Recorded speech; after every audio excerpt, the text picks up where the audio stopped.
चलिए पढ़ते हैं बच्चों एग्जाम्पल 3 चैप्टर 8 जो कि किसका है, क्वाड्रिलेटरल का है। एग्जाम्पल 3 क्या बोल रहा है, triangle ABC is an isosceles triangle in which AB equal to AC, AD bisect exterior angle PAC and CD parallel है AB का, और फिगर आपके पास क्या है, गिवन है। तो आपको ये दोनों चीज प्रूव करके दिखाना है। Angle DAC, angle DAC equal to angle BCA, ये वाला एंगल और ये वाला एंगल इक्वल है, और ABCD एक पैरेललोग्राम है, आपको ये प्रूव करना है। तो चलिए चलते हैं। ट्रायंगल ABC देखिए क्या दिया हुआ है, गिवन है। Triangle ABC is an isosceles triangle. Isosceles triangle in which AB equal to क्या है, AC। आइसोसेलेस ट्रायंगल में दो जो साइड इक्वल है, क्वेश्चन में दिया हुआ है, वो यहाँ हम बताए AB इक्वल टू AC। तो आप जानते हैं बच्चों, आइसोसेलेस ट्रायंगल में जो साइड्स इक्वल होता है उसका ऑपोजिट, इस साइड का ऑपोजिट ये एंगल, इस साइड का ये एंगल, ये दोनों एंगल्स क्या होते हैं, इक्वल होते हैं। तो आइसोसेलेस ट्रायंगल में ये दोनों साइड इक्वल है, तो ये एंगल और ये एंगल दोनों क्या होंगे, इक्वल होंगे। तो यहाँ लिखते हैं so angle ABC equal to angle ACB। इसको इक्वेशन 1 मान ली। ये कहां से मिला बच्चों, समझ में आया कि एक ट्रायंगल में अगर दो साइड्स इक्वल होता है तो उसका ऑपोजिट एंगल्स भी इक्वल होता है, उसको यहाँ पर हम लोग लिखे इक्वेशन नंबर 1। आप ध्यान दीजिए क्या यूज करते हैं बच्चों, from exterior angle property,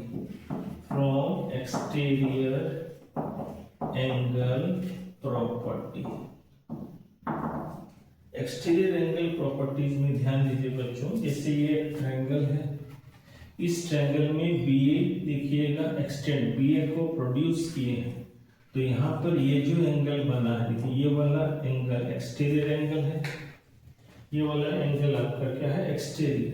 sorry बच्चों, ये पूरा लेना होगा, या कोई पूरा वाला एंगल, देखिए ये वाला पूरा एंगल एक्सटीरियर एंगल है, और ये दोनों के सम के बराबर होगा, यानी कि क्या लिखेंगे, PAC, देखिए PAC equal to angle ABC plus angle ACB। अब ध्यान दीजिए ABC किसके इक्वल है, इसके इक्वल है, तो इसमें लिख सकते हैं ABC इसके इक्वल है, तो हम इसके जगह पर ये लिखें PAC equal to angle ACB plus angle ACB। सवाल ये उठेगा बच्चों कि ACB को ही क्यों रखें, ABC को क्यों नहीं हम इसके इक्वल किए। तो ध्यान दीजिएगा, हमको यहाँ पर जो प्रूव करना है वो है कौन, एंगल ACB। आपको हमेशा से बताते हैं प्रूव दैट वाले क्वेश्चन में हमेशा प्रूव दैट पर नजर बनाए रखना है। तो ये हमको एंगल लाना है, इसीलिए हम ABC को भी इसी के इक्वल करके हम लोग चेंज करते। यहाँ क्या मिला बच्चों, angle PAC equal to 2 into angle ACB, equation number क्या आ गया, 1 नहीं 2 आया, 1 तो ऊपर में था बच्चों, ये आया इक्वेशन नंबर 2। देखिए यहाँ पर इक्वेशन 2 में क्या आया बच्चों, angle PAC equal to 2 into angle AC। चलिए दूसरा चीज क्या है, AD जो है, ध्यान दीजिएगा बच्चों, क्वेश्चन में दिया हुआ AD जो है एंगल PAC को क्या कर रहा है, बाइसेक्ट कर रहा है।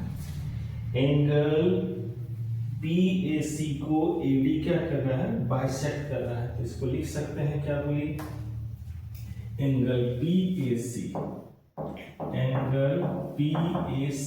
इक्वल क्या आएगा, एंगल PAD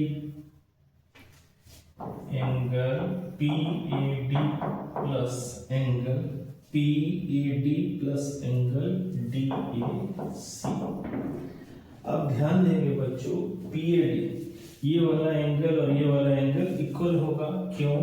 क्योंकि इस पूरे एंगल को AD क्या कर रहा है, बाइसेक्ट कर रहा है, यानी कि ये दोनों एंगल इक्वल होंगे। अब इन दोनों में हमको किसको रखना है वो ध्यान दीजिए। तो हमको यहाँ देखिए DAC लाना है, यानी कि PAD को हम लोग DAC में चेंज करेंगे। तो PAC इक्वल टू क्या आएगा, DAC plus DAC।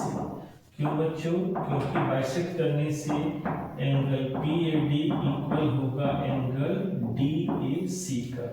Angle PAD equal to क्या है, एंगल DAC। तो ये दोनों को जब जोड़ें तो angle PAC equal to 2 into angle DAC। ध्यान दीजिए, PAC किसके बराबर आया, 2 इंटू एंगल DAC। इसको इक्वेशन नंबर 3 देते हैं। अब हम लोग लिखते हैं क्या, फ्रॉम इक्वेशन 2 एंड 3। इक्वेशन 2 और 3 में ध्यान दीजिए बच्चों, इक्वेशन 2 और 3 दोनों का देखिए LHS बराबर है। इक्वेशन 2 में भी एंगल PAC है, 3 में भी क्या है, PAC। तो अगर दोनों इक्वेशन का LHS इक्वल है तो RHS भी क्या होगा, इक्वल होगा। तो लिखते हैं 2 into angle ACB equal to 2 into angle DAC। दोनों साइड से 2 कैंसिल हुआ। एंगल ACB को हम ऐसा लिख सकते हैं, तो लिख देते हैं एंगल क्या, BCE equal to angle DAC। सीधा करके लिख दीजिए angle DAC equal to angle BCA। ये प्रूव किए हम लोग, इसको 1 नंबर इस तरह से क्या हो गया, प्रूव हो गया। देखिए कैसे कैसे किया बच्चों, एक बार ठीक से समझिए। सबसे पहले ABC ट्रायंगल क्या है, आइसोसेलेस ट्रायंगल है। तो आइसोसेलेस ट्रायंगल में आप जानते हैं कि उसका दो साइड इक्वल होता है। तो जब दो साइड किसी ट्रायंगल का इक्वल होता है तो उसका ऑपोजिट एंगल्स भी इक्वल होता है, यानी कि ये एंगल और ये एंगल इक्वल हुआ इक्वेशन 1 से। फिर आइए ट्रायंगल ABC में, ट्रायंगल ABC में BA साइड को हम लोग एक्सटेंड किए। तो ये जो एंगल है, ये पूरा वाला एंगल, ये पूरा एंगल यानी कि PAC क्या है, एक्सटीरियर एंगल। तो हम लोग लगा दिए फ्रॉम एक्सटीरियर एंगल प्रॉपर्टी से ये एंगल उससे दूर ऑपोजिट एंगल्स के सम के क्या होगा, बराबर।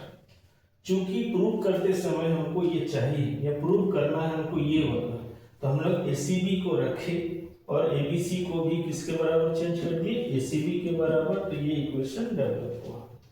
उसके बाद ध्यान दीजिए PAC को AD बाइसेक्ट करता है। एंगल PAC को साइड AD या एक लाइन AD क्या कर रहा है, बाइसेक्ट कर रहा है, यानी कि ये दोनों एंगल इक्वल है। तो एंगल PAC कैसे बना, ये एंगल प्लस ये एंगल लिखे हैं। फिर ध्यान दीजिए प्रूफ दैट में हमको क्या प्रूफ करना है, DAC।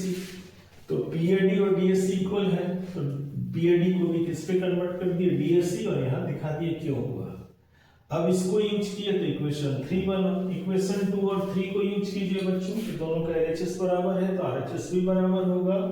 तो 2 कटेगा, इसको हम ACB को हम BCA लिख सकते हैं, क्योंकि बीच में एंगल में कोई चेंजेस नहीं हुआ। ये BC है तो ABC है। फिर इसको सीधा करके लिखे तो देखिए हमारा फर्स्ट पार्ट यानी कि 1 प्रूव हो गया। चलिए बच्चों, अब इस क्वेश्चन के सेकंड पार्ट को प्रूव करते हैं। तो देखिए फर्स्ट पार्ट से हम लोग को क्या मिला, हम लोग को क्या मिला है, angle DAC equal to angle BCA। Angle DAC ये वाला एंगल और ये वाला एंगल क्या है, इक्वल है।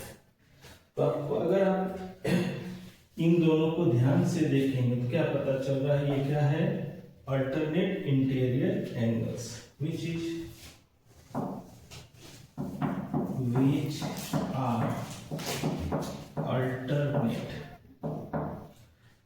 are alternate interior angles। ये दोनों जो एंगल इक्वल हमको फर्स्ट पार्ट से मिला है फ्रॉम क्या है, 1 से 1, ये जो 1 से हमको ये चीज मिला, तो ये एंगल जो अल्टरनेट इंटीरियर एंगल्स दिख रहा है ये तभी होता है जब AD पैरेलल होगा किसका, BC का। तो हम लिख सकते हैं सो AD पैरेलल है किसका, BC का, जहां पर AC किसका काम करेगा, ट्रांसवर्सल का। वेयर लिख सकते हैं, where AC is transversal, AC किसकी तरह बिहेव कर रहा है, ट्रांसवर्सल की तरह। तो ध्यान दीजिए फर्स्ट पार्ट से ये दोनों एंगल हमको इक्वल मिला था, यानी कि इक्वल किए थे फर्स्ट पार्ट में, और इन दोनों एंगल को अगर हम देख रहे हैं तो ये दोनों एंगल क्या है, अल्टरनेट इंटीरियर एंगल्स। और अल्टरनेट इंटीरियर एंगल्स तभी इक्वल होता है बच्चों जब ये दोनों साइड क्या होंगे, पैरेलल, यानी कि AD पैरेलल होंगे किसका, BC का। और यहाँ पर AC जो है वो आपका यूज हो रहा है किसकी तरह, ट्रांसवर्सल की तरह। अब देखिए ये तो मिल गया। अब क्वेश्चन में देखिए पहले से दिया हुआ है एंड गिवन क्या गिवन है, CD पैरेलल है किसका, AB का, CD पैरेलल है AB का। तो ध्यान दीजिए CD पैरेलल है AB का, AD पैरेलल है BC का। तो क्या प्रूव हुआ होगी, so quadrilateral ABCD is a parallelogram. एक ऐसा क्वाड्रिलेटरल जिसका ऑपोजिट साइड्स पैरेलल होता है तो वो क्या बनता है, पैरेललोग्राम। और आपको यही प्रूव करना था बच्चों इसमें सेकंड पार्ट में यही आपको प्रूव करना था। तो चलिए इसको ध्यान से देखिएगा बच्चों, क्योंकि इसमें ध्यान यही दीजिएगा कि फिगर ऑलरेडी क्वेश्चन में दिया हुआ है, तो क्वेश्चन के साथ फिगर को अच्छे से समझिए, उसके बाद आप इसको आसानी से क्या ना प्रूव कर सकते हैं 1 और 2 दोनों ही पार्ट को।